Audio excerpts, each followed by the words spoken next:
Jennifer Brant is first and foremost a mother of 2 boys and belongs to the Mohawk Nation, with family ties to 6 nations of the Grand River Territory and Mohawk Territory.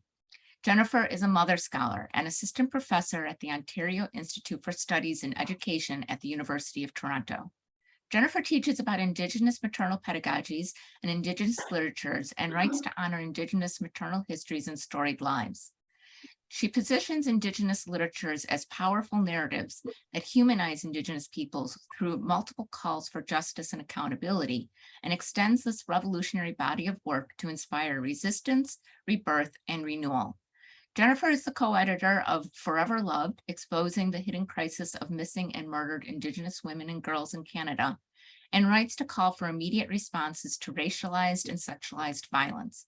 Her work is featured in a Routledge Companion on Mothering and several Demeter Press collections. And our third guest will be with us momentarily. She's running just a couple moments late, but Apolline Weibel is a doctoral candidate in contemporary Anglophone literature at Université Sorbonne Nouvelle, and is an associate professor of English at Université Paris 1 Pantheon Sorbonne. As a holder of an aggregation in English literature, Apolline completed a master's course in comparative literature at University College London in 2015 before beginning a funded PhD in English and American literature at the Université Sorbonne Nouvelle under the supervision of Professor Isabelle Alfandri. Her research focuses on the representation of maternity and motherhood in contemporary Anglophone fairy tale retellings. She is particularly interested in the archetype of the wicked stepmother and her role within the mother-daughter fairy tale plot. So those are the wonderful people that are with us today. And I have a few questions that I've prepared that I'm hoping to ask our guests today. But as you're joining and thinking about what folks are sharing, we very much welcome your comments and questions in the chat box. And you may want to just introduce yourselves and say where you're coming from in the world. It's always interesting to see all the different places that people join us from. So the first question that I have is, how did each of you find your way to maternal studies, and how do you acknowledge that work publicly? I mean, particularly as we'll discuss a little bit later, this is not like we're part of a department that's called maternal studies or something like that. So how do you draw attention to the work that you do, if at all? And maybe we'll start with Lynn. Thanks, Katie. It's nice to see so many names and faces that are doing the work. So I'm really excited to be here. I think I would start with it was very personal. I found myself with a young child, and I had been tenured in my first job at Babson College, and was in a sort of dual career couple marriage, and we were in Switzerland for the year. My husband had deferred lots of promotions while I was on tenure track. He got offered what we thought was an amazing job. I had just had my second child. He was colicky, so I resigned my tenured position because I was a mess, and there was so much going on. And after about a year, I realized I had made it just didn't work for me. And I decided that I needed to come back in the academy. So I've spent the last 18 or 19 years sort of trying to figure that out. How did that happen? What was it? How did all those complications around, wanting to be a good mother, the messages, the pressures, not really having very much support. And so it really did start very personally for me, and I really feel grateful. And then when I was in Switzerland and trying to come back, I read The Mommy Myth, and that really helped sort of intellectualize it for me. And then I was lucky enough somehow, and I don't even remember how, but when I was in Switzerland, I came across this amazing scholar named Andrea O'Reilly, who happens to be with us today. And I wrote my first piece, and I was, transitioning back, and she published it. And I will be forever grateful for Demeter Press, because I'm not sure, given my non-traditional position at the time that I submitted it, if a journal would have published, a traditional journal. And so I can't say enough how much I owe a debt of gratitude to the work that Andrea's done. Got a job, they made me start all over again, didn't count tenure, had to, work my way back. And I was lucky enough to be in a college of general studies where they didn't really care so much what I was doing. I just needed to do work. And so I was able, and because my degree's in communication, I was able to start my intellectual work around this in the fields of communication, women's studies, and probably through Demeter Press. Great. And Jennifer, same question. So how did you come to the field and how do you acknowledge it in terms of your work? Thank you. So I guess my identity as a mother has always been part of my academic journey. I became a young mother, and I was actually expecting my eldest son when I was in my first year of university. So my undergrad degree is in sociology, but I was in my third year when I took a women and gender studies course on motherhood. And it was like the first time I really saw my identity as a mother in sort of like relation to the material that I was learning. And so that's when I was just so intrigued, right? And so that it really, I think, brought me to the work of Andrea O'Reilly's work and Demeter Press. I met actually Dr. Kim Anderson is one of my mentors that sort of brought me in, and then it really shaped the focus of my graduate work. And so even though I'm in the field of education, like you said, like there's not really one space for maternal scholarship. I'm in the field of education, but I found sort of like a way to bring my identity both as an Indigenous woman coming from a matrilineal community and sort of like understanding the power of matriarchal motherhood into conversation with the field of maternal studies, and sort of like developed a praxis of Indigenous maternal pedagogies. Interesting, thanks. And I think Apolline is with us as well. And so same question for you. Hi, can you hear me? Yeah. Yes, wonderful. Sorry for being late. Traffic was awful in Paris today. So my own journey to maternal studies has been mostly shaped by my graduate work and by the tutors and the supervisors I've had, which I've been very lucky. I'm working on maternity through the prism of literature and more specifically fairy tales. And I came to that during my master's in UCL in London, where I had a very interesting class on murderous spouses in fairy tales that was taught by Dr. Mary Davis, who ended up being my master's supervisor. And then I already knew I wanted to work on fairy tale villains and probably women. And so it kind of came naturally to turn towards motherhood. And then I had the chance of having Dr. Melissa Powell as my master's tutor, who also just finished her dissertation and is publishing it. She works on motherhood in mid-20th century French and British cinema.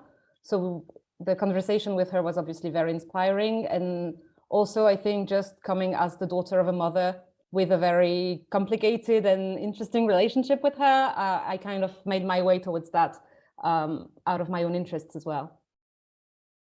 Of course, through all of your reflections there, I keep thinking of, the personal is the political and the political is personal, of course. But we as academics also are situated in a very specific space as well. And so I wondered, this is something that the steering committee and I at IAMAS and I have talked about quite a bit, is how do we want to talk about the work that we do, in terms of, especially when we think of the the ways that motherhood can be confining, and some people will even call oppressive, that mothering sometimes has a different frame of reference around that. Do we want to say maternal studies? Do we want to say motherhood studies? Do we want to include the feminist as sort of being embedded in that? So when you talk about your work within the field of maternal scholarship, and we'll start with Lynn again, how do you reference that work? And why do you think you've landed where you did with that?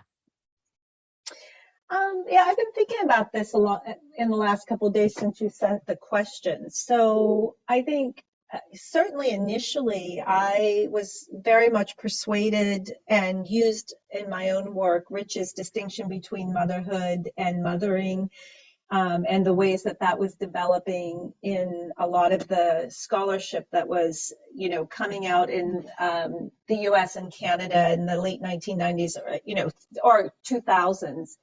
And so I always positioned myself in motherhood studies, and talked about it as, an interdisciplinary kind of rubric for understanding sort of my work that, was informed by feminist theory primarily. I think that so I probably still talk about it in that way, but often, if someone were to refer to it as maternal theory, I would see myself in that and would not, object to that. But I think for now,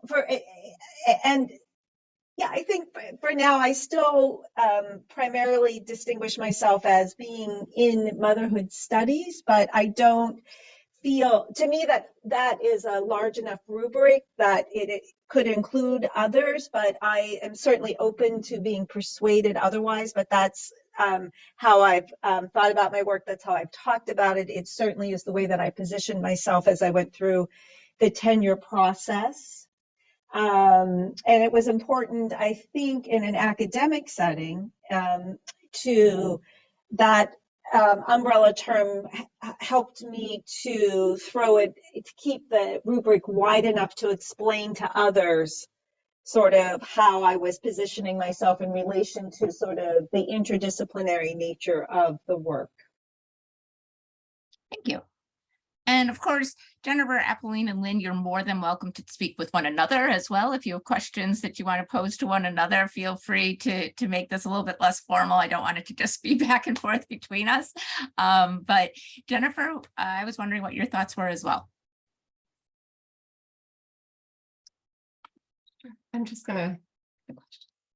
Okay, so one of the things, I think that I found a lot of tensions between the way my work gets taken up. And so when I think about maternal theory and specifically Indigenous maternal theory, I see it as a space that is radical, that embraces queer understandings of mothering, that embraces two-spiritedness.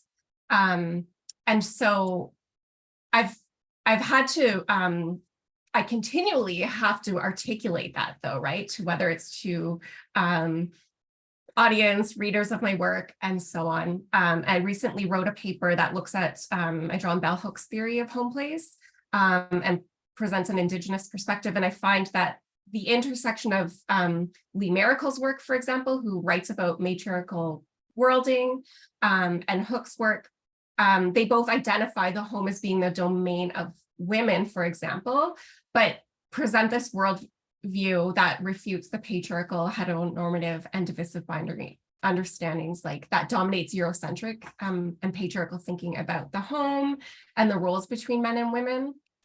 And so in my own work, I draw heavily on their work, and in my own work on Indigenous maternal pedagogies, I articulate that the very word maternal can be contested when it's being considered from a patriarchal and heteronormative lens. And so like I encourage people to sort of like dismantle those understandings of the word maternal. I also draw on folks like Jiska that talk about the need to dismantle gender fluidity and sort of go back to embracing gender relations among Indigenous peoples. And so all of those teachings are threaded in my understanding of the very word maternal. But I find like, even as I articulate all of that, some folks are still sort of like, they get stuck in that word maternal. And so sometimes I've been trying to weave in kinship alongside the word maternal. And when I talk about maternal, like understanding it also as kinship.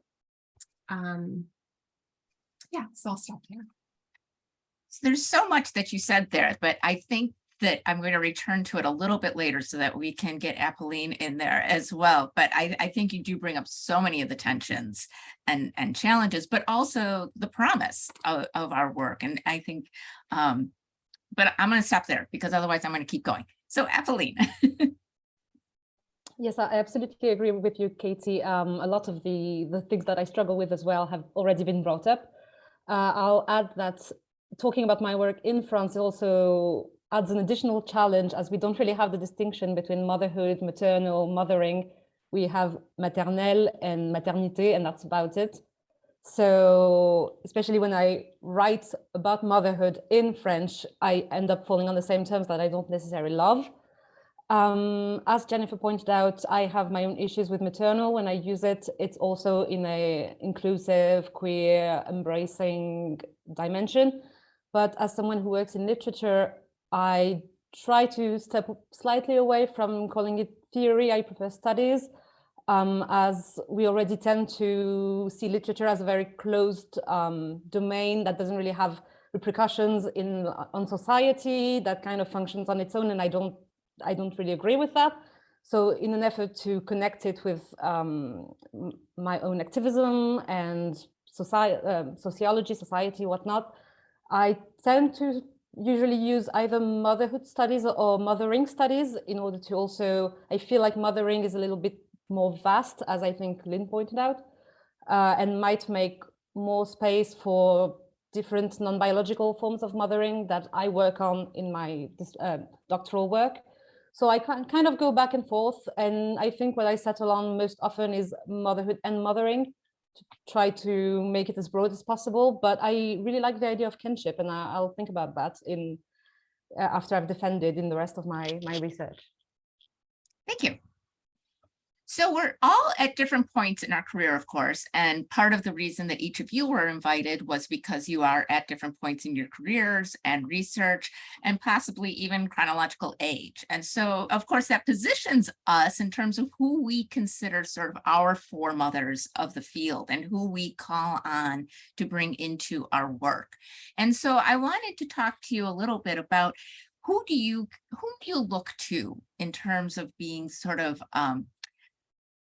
thought leaders in the field, or whom do you bring in terms of inspiring your own thinking?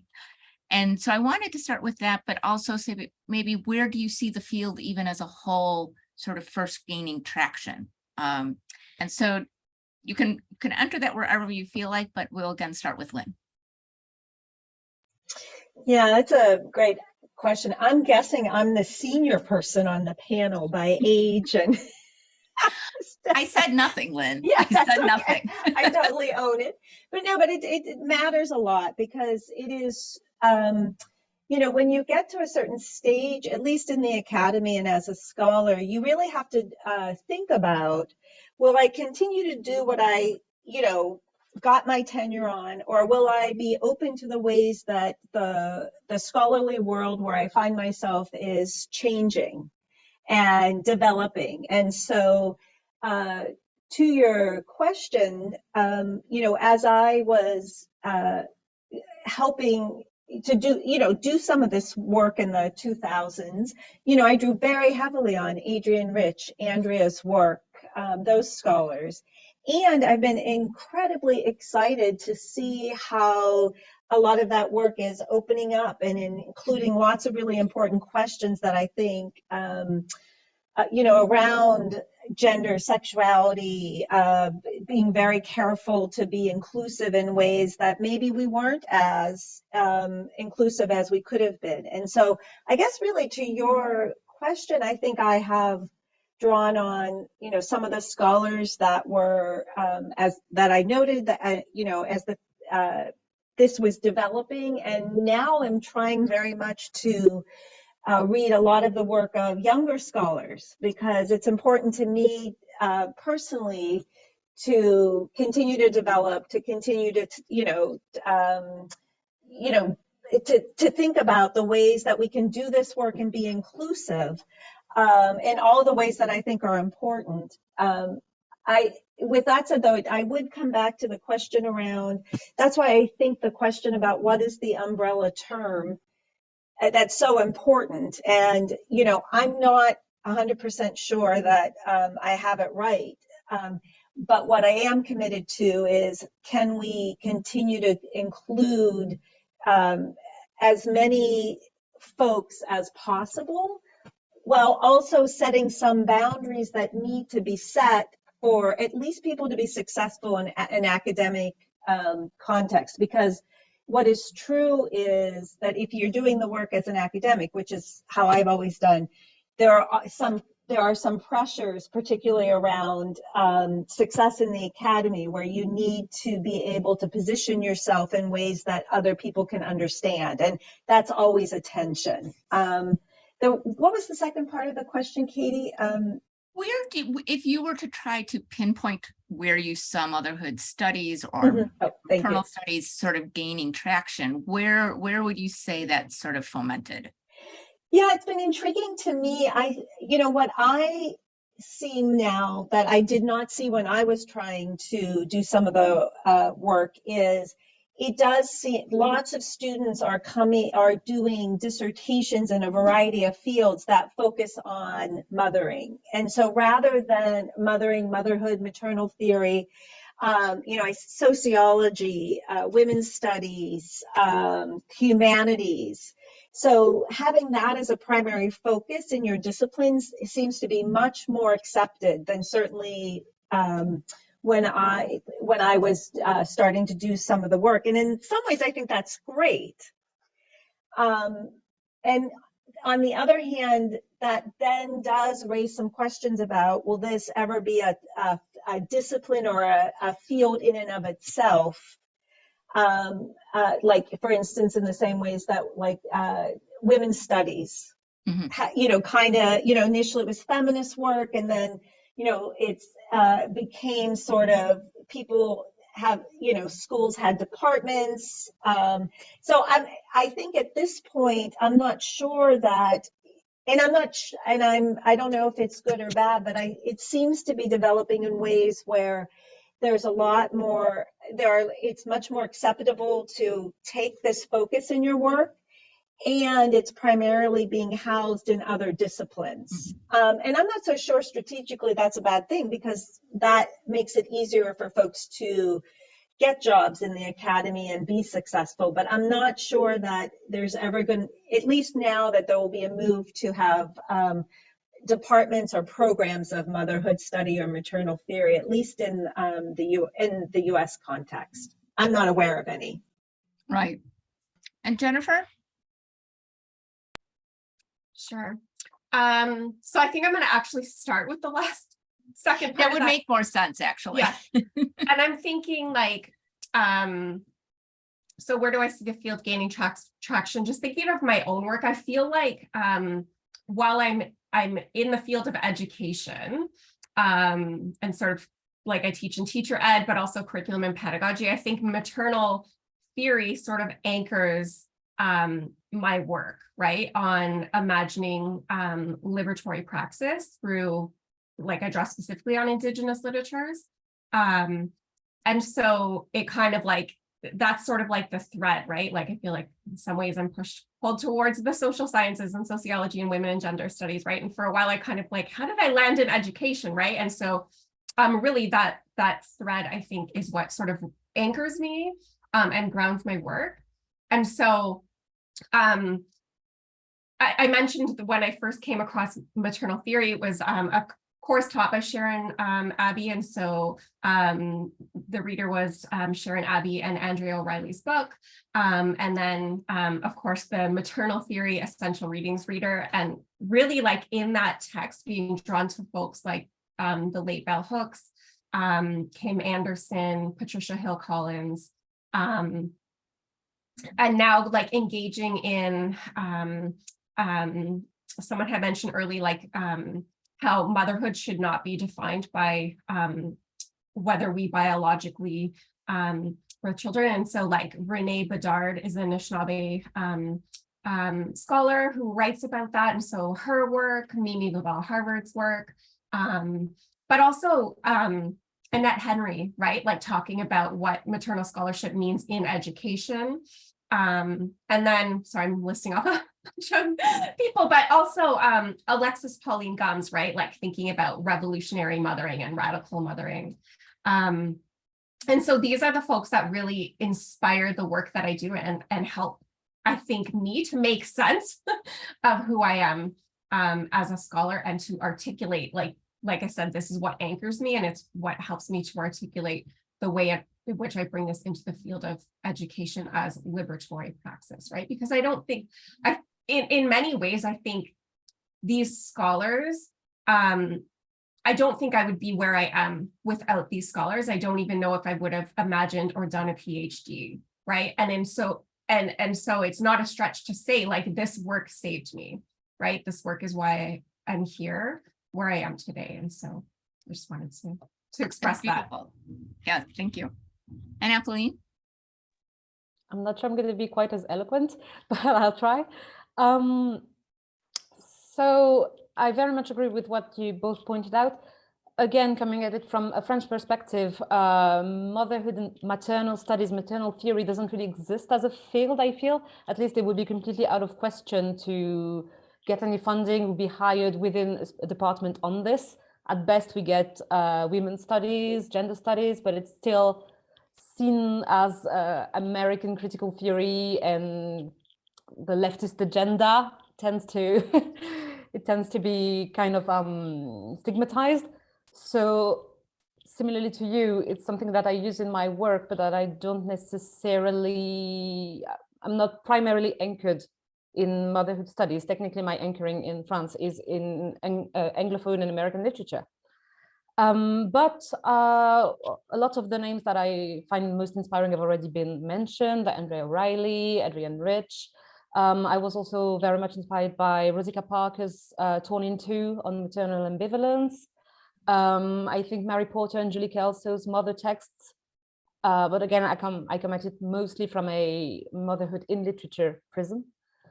And in terms of gaining traction, possibly I'm not sure I've read as many recent texts as I would want, because the theory that I use for my PhD is mostly from the 70s, 80s, as are the books that I work on.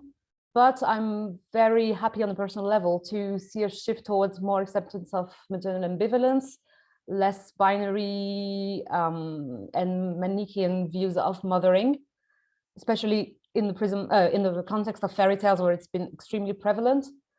And just seeing that I have a lot of Anglophone fellow young researcher working on motherhood through the prism of cinema, of TV shows, literature, I find it very exciting to see that it is developing, even in France, where we have a lot of reluctant researchers, I'd say, and that it's developing in a more inclusive way, of more non-biological, as a non-biological experience, let's say.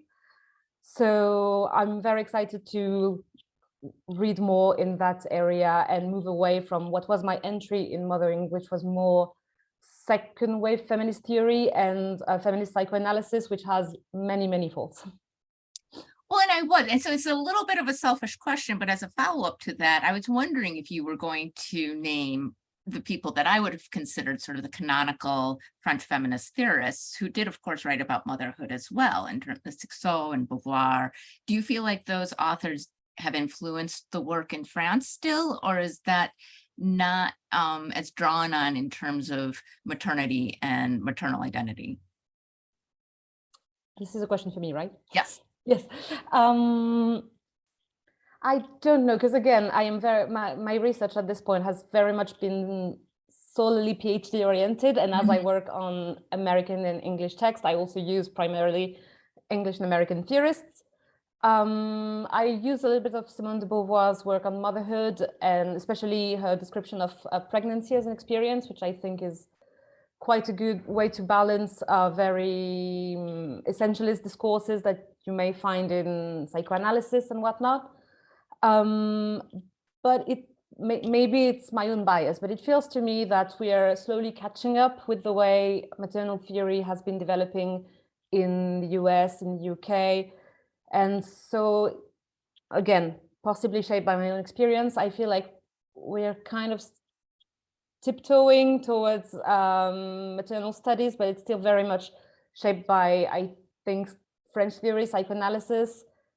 And I don't know, this is why I think I've moved towards more also a more American and British and also a non-white theorists, because I found a lack in what was being produced around me, and it felt a little bit frustrating.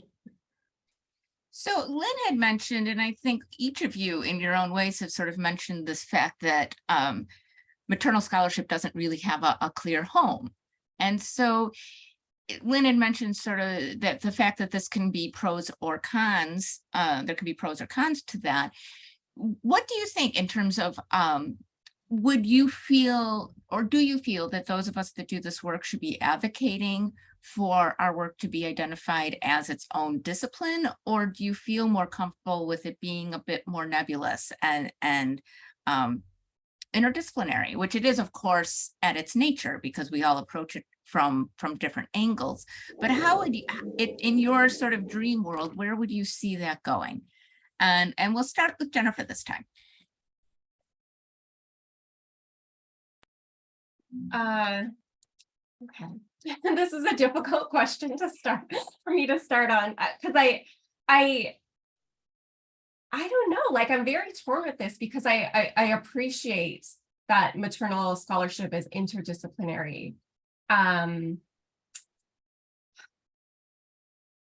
I don't have, I'm very torn with this, because I see the value in both, right? And I think that I see, I think that I guess thinking about what maternal theory would look like as a discipline on its own, within the context of those tensions and the assumptions about what maternal theory is, I think makes me a little bit hesitant about dreaming of it on its own, where I'm sorry, that is not a very articulate or no, because it is. But I mean, I think, and Lynn, maybe we'll return to you on that, because you were also highlighting that, you know, it could be one of those be careful what you ask for situations. And so maybe you want to expand on that a little bit. Yeah. I'm not sure, because the moment that something becomes a discipline, there are both gains and losses in relation to that. What I am most excited about is, unlike when I did my dissertation, I graduated in '94. You know, we at that point, you know, I was still having trouble in my field, it being okay to even be doing feminist work, let alone this kind of work. And, you know, I think every couple of weeks I get an email from someone asking me to review a book about, you know, maternal theory, motherhood studies, or journal articles. And so it's exciting to me that that people can do this work in a lot of different disciplines, a lot of different fields. I think that's great. It may mean that there will be all kinds of different ways that the work will be developing. And, you know, the downside of that is then it, well, or not even downside, but it does then raise questions around where can people find homes? Is it going to become one of these things where, you know, every sociology department has just one, you know, one person who does it? So, and again, you know, I've been in in a administrative position for a couple of years, so I'm thinking a lot about that. I'm thinking a lot about how do people get jobs, how do people get tenure, you know. And I'm also thinking about, you know, that it. So when I originally went to Ohio State because they had the only freestanding master's program in women's studies in the U.S. at the time. And so I was going to do my own interdisciplinary degree in women's studies because you couldn't do that then, but you had to get in through a department. So I did communication, and along the way I was advised to maybe stay in communication and do feminist theory because it was so hard to get jobs. And it's not like since I graduated that the jobs in women's studies are easy to get. And now women's studies departments, WGS, are also really rethinking what is the focus, how, what is this going to mean? So, in some ways, I'm not sure becoming a department or a discipline is really the best strategy, because particularly in work like this, where folks are always challenging the thinking and the boundaries in really, really important ways, I'm not so sure that it may be a better strategy to really continue to celebrate the topics being dispersed across different disciplines. Interesting. And Apolline, you come at this from a little bit different place, because you're saying that maternal theory and maternal scholarship doesn't really even coalesce in the same way in France. Do you see then perhaps having that stamp of approval from a university being more important, or are you still more comfortable with it being open-ended? That's a very good question. I very much agree with what's been pointed out thus far. And especially what Lynn was saying just now about even gender studies and women's studies still being stigmatized. That's something that I still very much feel doing a PhD in something that has to do with gender, because we are dealing with a lot of backlash on gender studies in France at the moment. So I don't know if this becoming crystallizing into departments, into funding and programs, I think to some extent it might also trigger backlash. So again, I'm torn on the topic, but I would, considering myself partially at least a maternal scholar, is something that's very important to me. It's something that on an individual level, I really want to keep mentioning and that I consider one of my roots. Similarly, I don't necessarily want to consider myself only depending on that, on the department or anything, because my work, like everybody's work here, is very interdisciplinary, and the field of fairy tales in France doesn't really exist either. So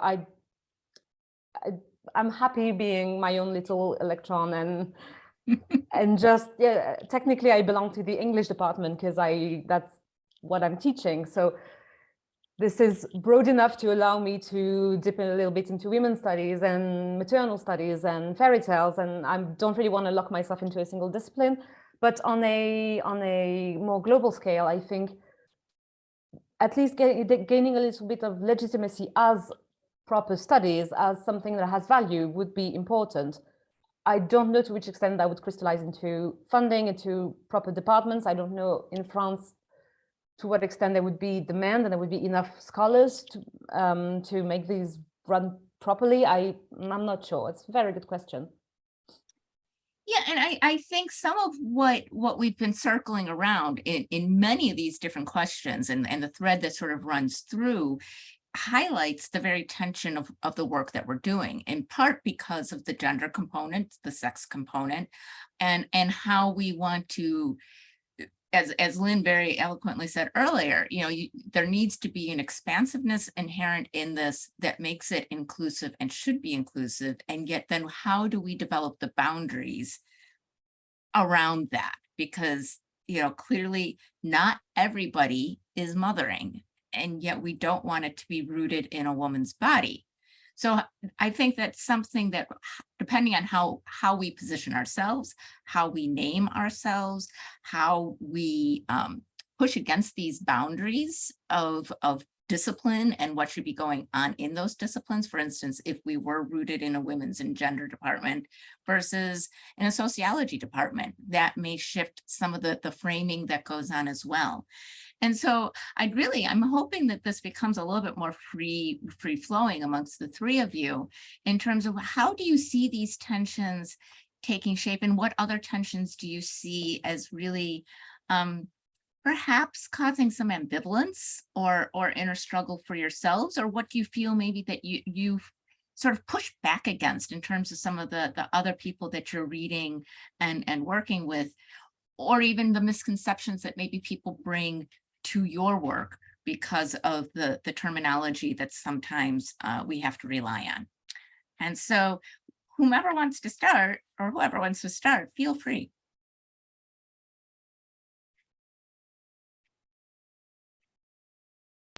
I'll go ahead. So I think the most important piece that I have learned from younger, newer scholars, and I'm so grateful, is I think the most important piece is for the call to situate the work. I think is so important in relation to that. And I'm responding directly to the boundary setting. To write, you need a boundary, because you need to situate your work within, a context, or the boundaries aren't endless. But so I think the most important piece is the situating of your work, the acknowledging and I'm thinking here in terms of, not ever talking about mothering or motherhood as in any way like a universal or including everyone, being very clear about the group of mothers, for instance, that you are talking about, thinking about the scholars that you're citing, and to not be making kind of universal claims. I think that's sort of the most important move that writers writers can do. When you do that, it opens you up to critique. I think anyone can be critiqued for not including somebody. And so my hope is that as all of us get more nuanced about how we're situating our work, that we have a space and places to write that's inclusive enough to include different kinds of work on the same topic with very careful and nuanced contributions. I know that not everyone. I know that there are places and kinds of scholarship where if you aren't doing specific kind of work, you're not going to get published. And so I think, I worry a little bit about that.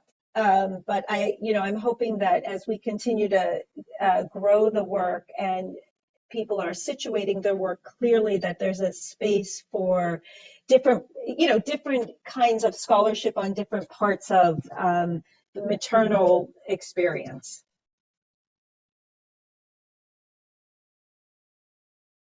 Others?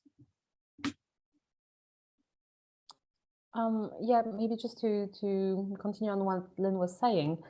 I think she actually hit the nail on the head. That's very much what I also feel, just in terms of my own work, how to situate myself within the field, and in terms of what I'm doing, for instance, how to not negate, for instance, the place of the maternal body without falling into essentialist maternal theory, which is something that I don't want to do. And that's something that I didn't realize would be as big of a problem in my PhD as it's ended up being, just with the way that my research has evolved, and realizing that it is intrinsically tension-ridden to discuss pregnancy and maternal bodies without leaning into universalism, without leaning into only speaking about biological mothering, about white mothering.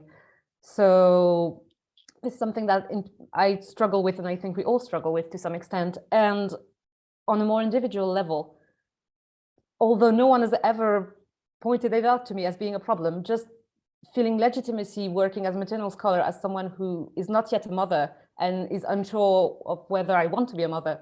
This is something that I still struggle with, because to which extent do I have legitimacy producing academic work on motherhood from my own perspective being only a daughter, and even unsure of my own relationship with motherhood. So again, that's something that is developing slowly throughout my research, but it's much to think about, I think.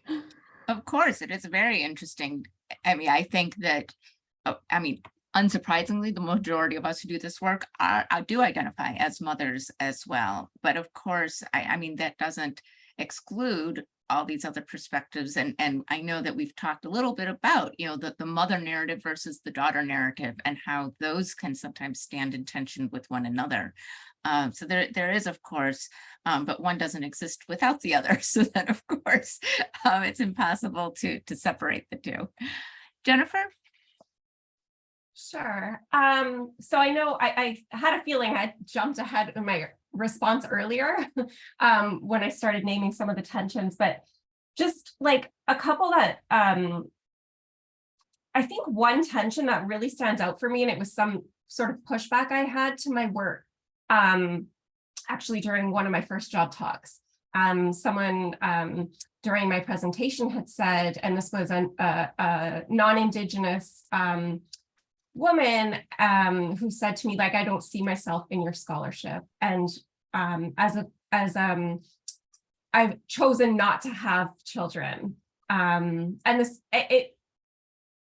which was not the point of my scholarship at all.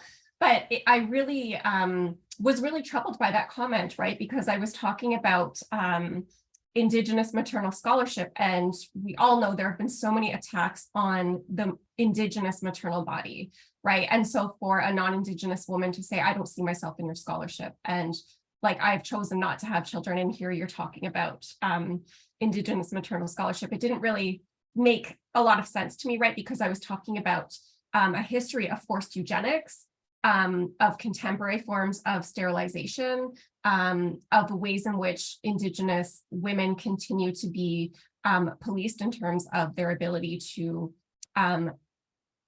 physically birth their own children or to mother children, right? And so that's a tension that I continue to sit with, especially when I get comments from reviewers, well, who is your work for? And like, who's the readership, right? And like, are there people that will see themselves in your scholarship, right? That doesn't mean it's not important. And so it goes back to thinking about, and I'm kind of moving in another direction now, but like, so in the field of education, for example, like if we think about education as like governed by or rooted in paternalism, right? I think that we can all see ourselves and see value in the need for maternal scholarship, particularly within the field of education and within like the teaching and learning context.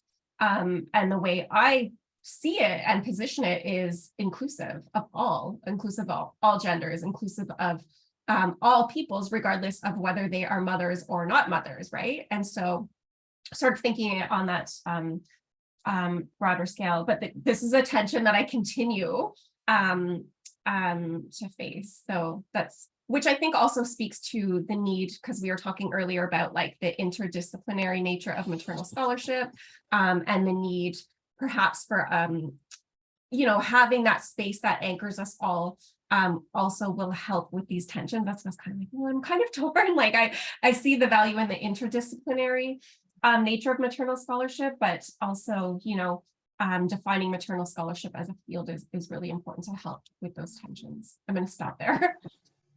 There's so much that I want to continue on, and there may need to be a part two, just sort of unthreading some of this, because I think that the place of the female body and woman's body in this conversation is really, really tricky when you stand it in contrast to, a Sarah Ruddick sort of approach of anybody can mother, and mothering can be truly, totally inclusive of multiple types of work that may not even involve a child. So I mean, that's where then that sort of where the boundaries are and how we want to work within that, I think just becomes so complex. But I'm so glad that each of you have tried to at least shine a little bit of a light on that. We only have just a couple minutes left. So I wanted to, in fact, somebody just mentioned that they're also working toward a PhD. And so we're going to start with Lynn once more and close us out with what advice do you have for folks that are embarking on this? And how would you want to, what would you want them to think about as they move forward with this work? Yeah, I think to think about how you can sort of, in the ways that the Academy works now, and if you want to stay in the Academy, thinking about how you can situate your work sort of in two places, both the maternal and sort of from a disciplinary perspective, I think is probably the wisest, not wisest, I'm sorry, is probably the best strategy so that you can be seen as someone who is within a discipline and doing this work that can be understood within the discipline. Because I think that is the challenge for folks. The other thing is, I would say, also make yourself very marketable in terms of what you can teach. Because it's been my experience in my own career and watching others, if you can sort of teach sort of the basic courses in your field, then you do get a lot of freedom to do, you know, the other things that you want to do. I think we all get trained into our PhDs thinking that we're going to, you know, go out and teach all these amazing classes, you know, high level nuanced classes in our field. And, you know, that is a rare job. But there are lots of jobs where you can, if you can really teach in the discipline and do your work, I think that makes people the most marketable. Thank you. And Jennifer? Sure. I think, and again, going back to Maternal Theory Essential Readings, the second edition has like 30 new chapters. Sorry, I have it right in front of me. I think it's really about like rooting yourself in maternal scholarship, and that there's like a genealogical legacy there, and sort of knowing, I guess, knowing like where you are anchored within maternal scholarship, I think will go a long way and support you in terms of positioning yourself in the work, but also like attending to some of those, I can keep going back to reviewer comments, but like some of the pushback, you know, addressing questions, you know, and so having that sort of like being prepared and understanding where you fit in maternal scholarship and understanding the genealogical legacy, I think is really important. One of my professors always said we are standing on the shoulders of giantesses. And I've always loved that, of how much further we can see because of the work that has been done before us. And Apolline, you will be closing us out today. Responsibility. Yeah, no, I very much agree with what Jennifer was just saying, trying to position yourself within the field. And there is so much to just discover, because when I started scratching at maternal theory as a French scholar, I just discovered that it was actually a field that existed and that was not as essentialist as I thought. And I think it's very dynamic at the moment, at least where I stand. So I would encourage anyone trying to get in it to do it, because there's a lot of research, I think, still to be done. And I think now is a good time to also get involved, because we're facing a lot of challenges, pushback, and it's very important to participate both on the theoretical level and on a practical activism level in maternal mothering and whatnot.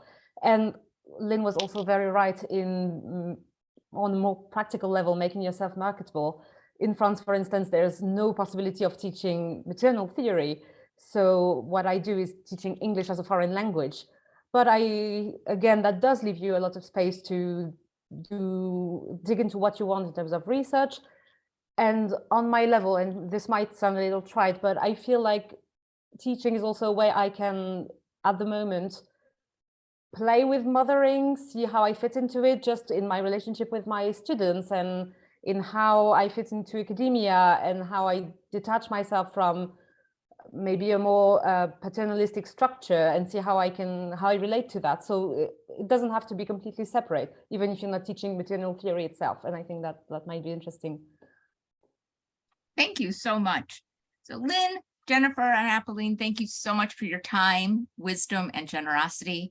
This was, of course, an incredibly rich and important conversation. I know that I continue to learn alongside you, and your insights are so, so valuable. For those of you that are going to be attending conferences for the rest, or sessions for the rest of the day, please consult your schedule for the next session. And thank you again to everybody here, and I hope you have a wonderful day. Thanks so much.